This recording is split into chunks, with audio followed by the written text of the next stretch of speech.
Hey there, ladies and gentlemen, and welcome back. I'm your host, Pattsun, and today we're gonna be taking a look at r/relationship advice, where the most obvious plot twist happened when OP's wife went on a work trip. Let's begin. My wife told me she wanted to sleep with a guy she met while away on a work trip last year. Posted by Reddit user I'd kill for a drink.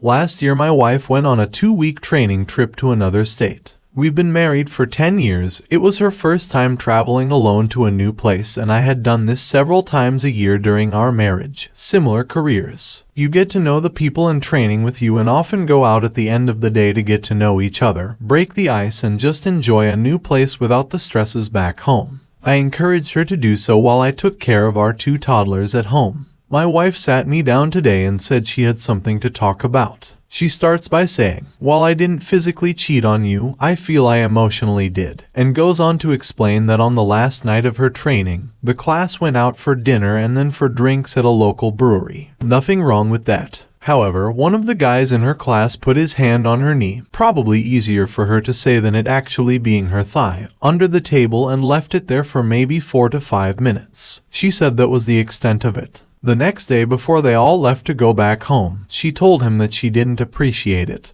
and that she shouldn't have let him do that. He also has a wife and 2 kids. I asked her if she slept with him and the answer was no. I asked her if she wanted to and she said, "At the time I did because it was nice getting the attention.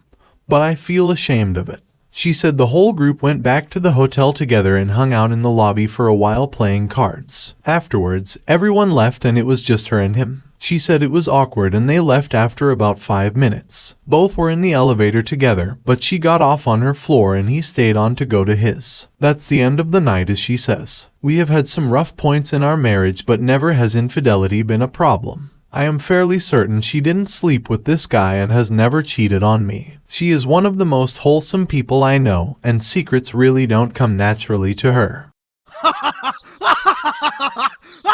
I was the first person she ever slept with 12 years ago, and we have sex more often than most couples our age with kids, statistically speaking. She is very sexual with me and would probably have sex every day, but I don't have the same drive as her, which does mean I turn her down sometimes. I want to move on from this because it feels like a bad judgment call in a moment, but her saying she wanted to sleep with him, but wouldn't have let it go any further feels off. It's possible she's just being overly honest about thinking of someone else sexually, but feels like betrayal in her mind. She said she's talked with her counselor about it and I asked what he said. He told her she's human and learn from it. Do I just forgive her and thank her for telling me and try to move on, or is this the start of some serious issues? What else should I ask her, or should I leave it alone?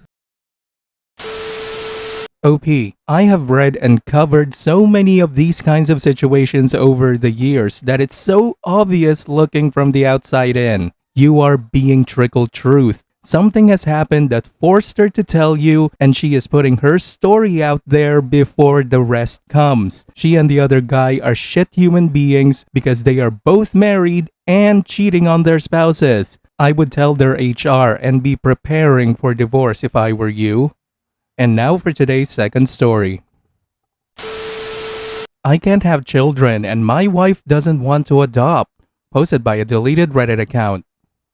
TLDR, my dream is to be a father, but I'm sterile. I want to adopt, but my wife is against it and I was adopted. She wants to undergo artificial insemination, but I'm against it. I'll share a bit of my personal story to help you understand the whole situation. I was abandoned by my biological parents when I was very young and was adopted when I was 8 years old. My adoptive parents were wonderful to me, and I have a brother who is the biological child of my adoptive parents, 3 years older than me. I believe that being abandoned had a profound impact on me, and I've always had a strong desire to be a father and have children. I met my wife when I was 19 and she was 18. I have always been open with her about my history, providing all the details, and I made it clear that my dream was to have a family with more than one child. She also expressed a desire to have a family, and this was never an issue. We got married and it's been about 2 years since we decided it was time to have our first child. We started trying, but she didn't get pregnant, so we sought medical advice to understand if there was any issue.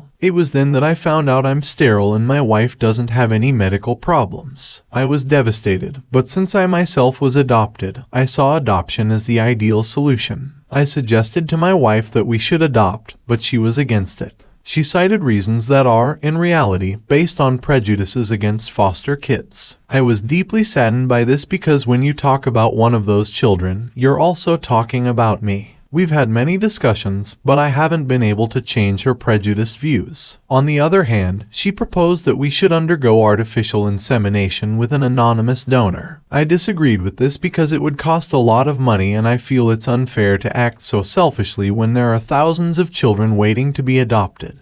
Our marriage is going through a serious crisis because of this. I can't comprehend how she can hold such opinions about adoption while being married to me. I'd appreciate any suggestions on how to change her mind. I've seriously considered separation because being a father is the dream of my life. However, I still love my wife. Would separating over this issue be too extreme? I'm really lost. Edit. I forgot an extremely important point when I wrote my wife said that if we had a child through artificial insemination, we would be the biological parents, even though I'm not the biological father. I completely disagreed with that. I believe we need to be as honest as possible with the child.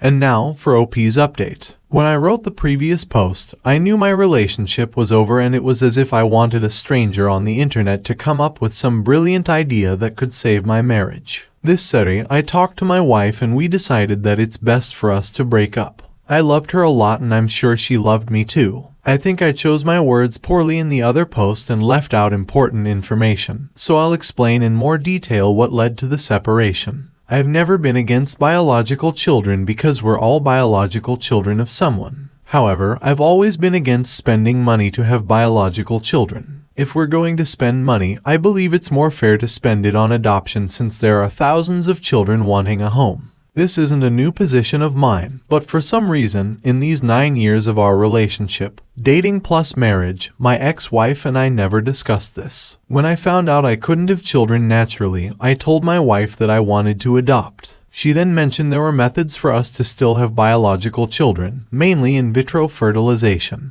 So I explained my stance on the matter to her. She even had consultations on her own, tried to convince me, until she came to the conclusion that artificial insemination would be the best option since being biologically related wasn't as important to me and the costs would be much lower. That's when our discussion on the topic escalated. She saw that I wouldn't budge, so she started saying extremely negative things about children who are up for adoption. She said things like these children are problematic, which is why their biological parents don't want them, that these problems can't be solved with love, care, and psychological support, and that most of these children will end up drug users or simply have no future. I felt personally offended because I myself was a child abandoned by my parents, and when I told her that, she simply said I was an exception. I feel that her saying these things is like a black person being married to a racist. I feel that if she had known from the beginning that I was a child who was abandoned, she wouldn't have wanted to be in a relationship with me. I feel that she would hate me without even knowing me. Furthermore, she has the right to be a biological mother and I was taking that right away from her, which was also extremely unfair of me. For these reasons, I ended our relationship.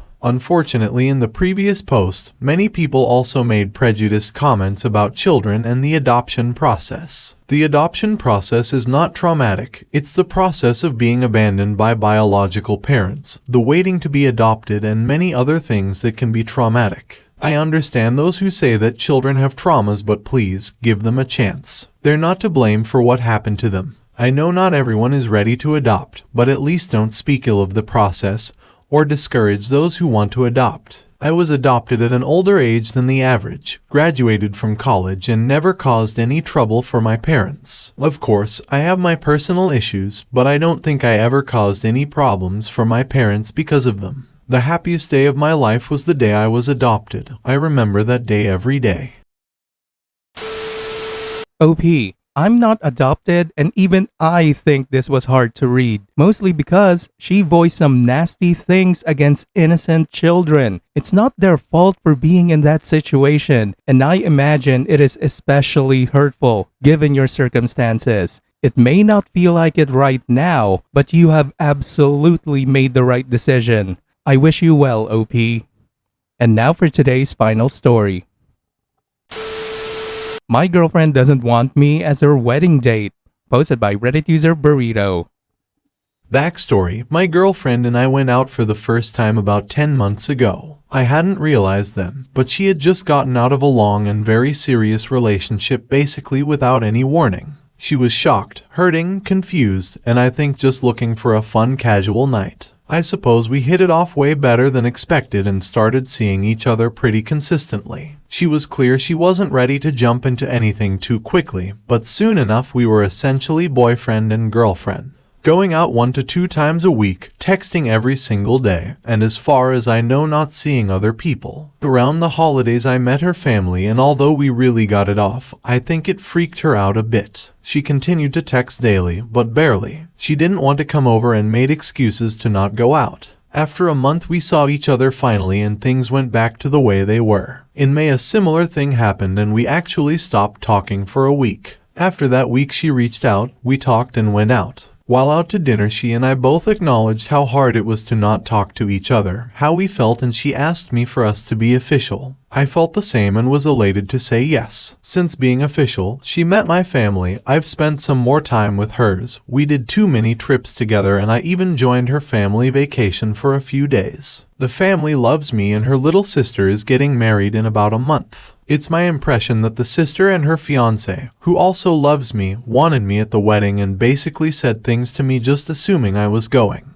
I know it can be a pain to invite guests later in the game, so it really means a lot. The issue is that my girlfriend hasn't invited me and has basically told me she doesn't really know if she wants me there. My girlfriend is the maid of honor and she and her sister are absolutely best friends. I guess she feels like with it not only being her sister, but also her best friend, there's a lot of pressure on her and us about having me there. She doesn't want the pictures and memories for the rest of her life to feature one guy she was dating at the time. By the time of the wedding we'll have basically been seeing each other for a year, though maybe only made it official for less than 4 to 5 months. I don't feel like I'm just some guy and can't help but feel offended. I know this probably has to do with her last relationship ending abruptly and without warning. I think she's still learning how to trust again. But at the same time, it feels like she's telling me we aren't going to make it, and if she chooses to not have me there it becomes a bit of a self-fulfilling prophecy. I've tried to ask a little about it a few times, but she honestly gets so worked up and stressed out when it comes to this wedding that I don't want to mention it to her anymore. At this point I haven't been officially told anything either way, invited or not. At what point should a significant other be invited as a date? And now for OP's update. I never expected to hear from so many people when I made my original post. Thank you to everyone who contributed. I wanted to give an update since there were a few who had asked. The responses from everyone seemed to be pretty split down the middle.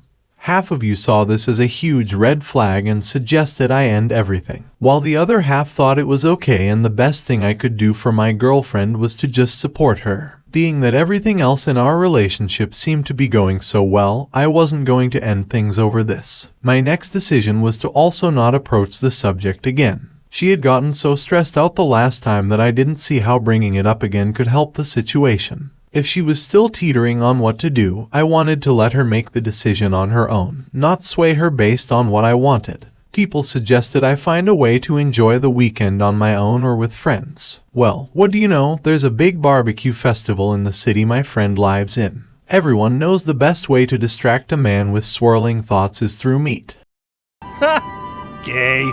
Well, yesterday that all changed because she asked me to go as her date. She apologized for being so late about it, but she described going through what a lot of you had written. She's helping a lot with this wedding and is under an enormous amount of stress. She wasn't sure about bringing me out of fear that it would be another thing she would have on her mind, where she wants all her focus on her sister. She says the way I've just been supporting her lately made her realize she won't need to worry about me. Yes, I probably won't even get to talk to her until dinner. No, I won't know too many people since all her family I'm close with will be at one of the wedding parties. However, I'm important to her and she wants me there with her regardless. She apologized for the last conversation, making it sound like I was just some guy that she was worried about having in pictures. She argued jokingly that it wasn't exactly how she said it.